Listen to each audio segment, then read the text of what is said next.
Hey guys, my name is Matsumiao, and welcome to an episode of Sunday Mailbox. This is a video series where you, the viewer, can submit your gaming-related questions, and then I'll give my humble opinion on them. To get the formalities out of the way real quick, if you'd like to submit your own question that can be featured in an upcoming episode, you can do so by leaving a comment down below, or by sending me a Facebook or Twitter message. The first question for the is, how do you feel about the new Mozzie skin revealed? I've seen a lot of mixed ideas about it. I fear it may become the norm.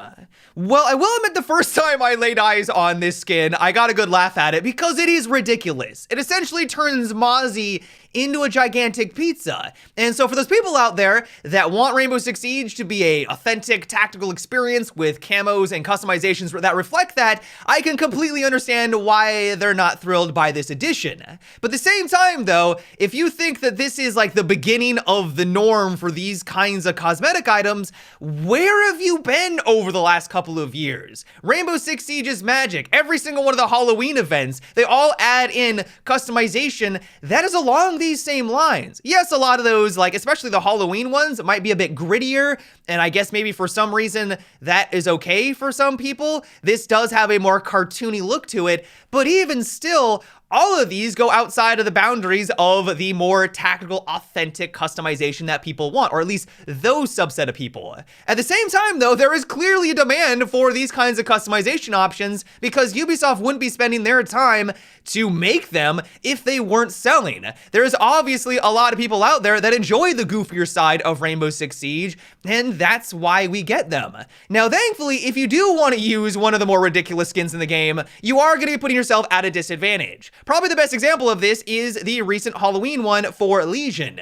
It looks awesome, it looks incredible, but you have literally a glowing stick out of his helmet that even if you're crouched behind a deployable shield, people can see that glowing stick bobbing up and down when you move around. And so they're gonna round the corner, yeah, it's a deployable shield, but they know exactly where you're gonna pop on up because they can physically see it. If you wanna use the Blackbeard Santa Claus skin, yeah, you could do so, but you're a bright red object out in the distance. It's going to be very obvious where you are at any given moment. The one thing that I would really like to learn about though, and I doubt that Ubisoft would actually give out this information, is how much do they sell for each of these individual items? We recently had the Night Haven event. It wasn't really an event, it was essentially just alpha packs that you could unlock some of these skins, but all of them were really cool looking. They were authentic, they had a more tactical vibe, but I'm curious to know how much do they sell for something like that compared to more of the ridiculous ones like Mozzie or their Rainbow Six Siege is magic. Are they selling them more often? Is it less?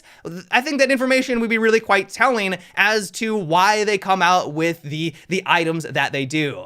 And so all in all, while I can absolutely understand where people are coming from, I think you're going to be sorely disappointed if you're expecting them to change the way they've been doing things, because this has really been the way that things have been done in Rainbow Six Siege for years now, and I'd be very surprised if they kind of deviated from that. The next question is, what are your thoughts on the new buff to Ella? I will admit that I'm kind of terrified of the upcoming changes for Ella. If you're not aware of what's happening, essentially what Ubisoft is doing is that for the first 16 shots when you use her primary, they are now going to be laser beam-like accurate. I saw the recoil on the TTS, and it is crazy how much more consistent this weapon is going to be, at least for those first 16 shots. Everything after that, if you just hold down the button, is going to be like it is on the live build, but as long as you kind of tap or burst it so that you're not just laying down the button, you're gonna have that reliable accuracy for basically all of your rounds. And so the reason why this is terrifying to me is that I'm getting flashbacks to when she was the most overpowered operator in her prime. Ubisoft even mentions in the article for why they're making these updates that they wanted to see a bit of a return to what she was in her prime. All I can think is, why? She was a problem. She was ridiculously overpowered. She had an 80% pick rate. Even when new operators came out, her pick rate didn't decline at all because she was the best operator to choose on defense.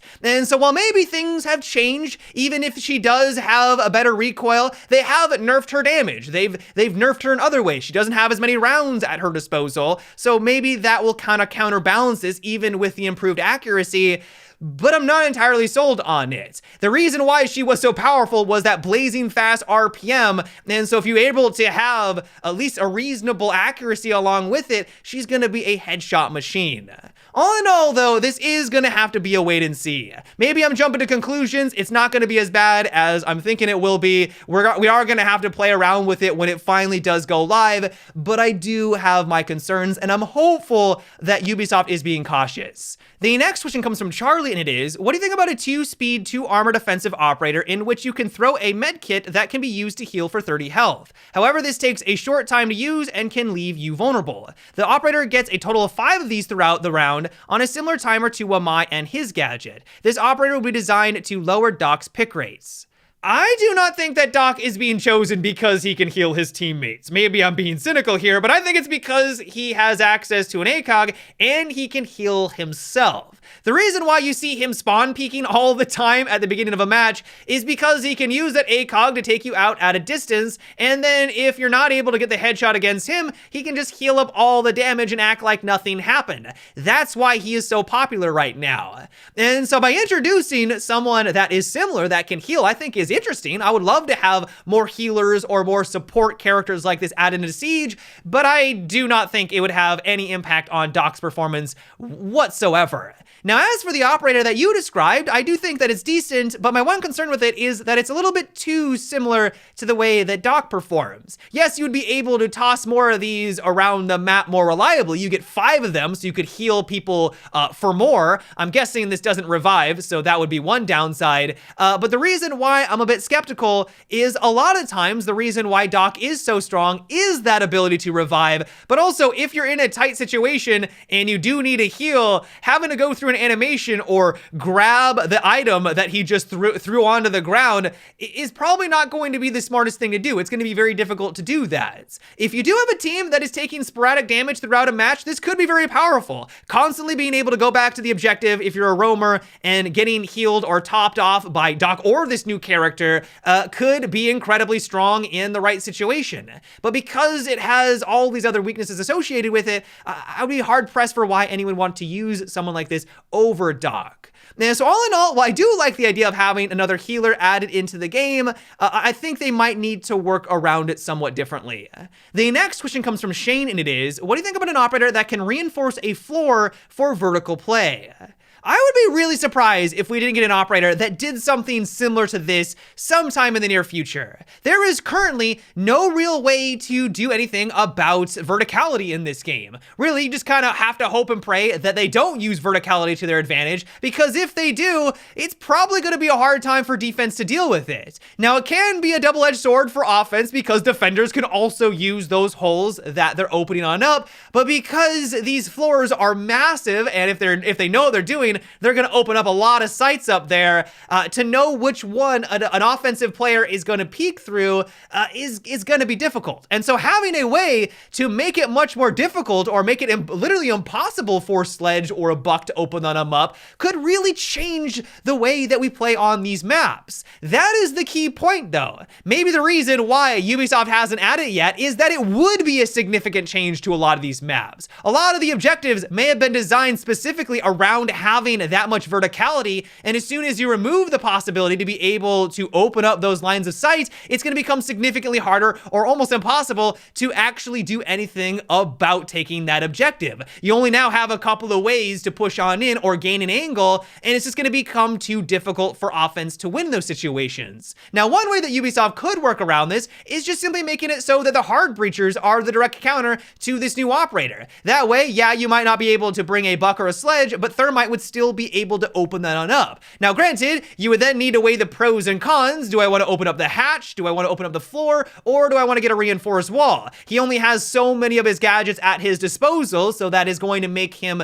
use those resources sparingly, but at least it would give that option to the offensive team. In general, though, I think this is a really cool idea. Many of you have been asking this kind of a question lately, and I think rightfully so, because it would add in a lot more tactics and different strategies for these objectives, and I would not be surprised for these reasons for Ubisoft to add something like this in the very near future. Yeah, guys, that is about it for today's episode of Sunday Mailbox. I hope you enjoyed. Let me know what you thought about what we discussed in today's video. Do you like the new cosmetic items that they're adding into the game? Why or why not? Let me know what you guys think down below. As always, if you'd like to submit your own question for an upcoming episode, you can also leave a comment or by sending me a Facebook or Twitter message. But until next time, guys, have a good one and take it easy.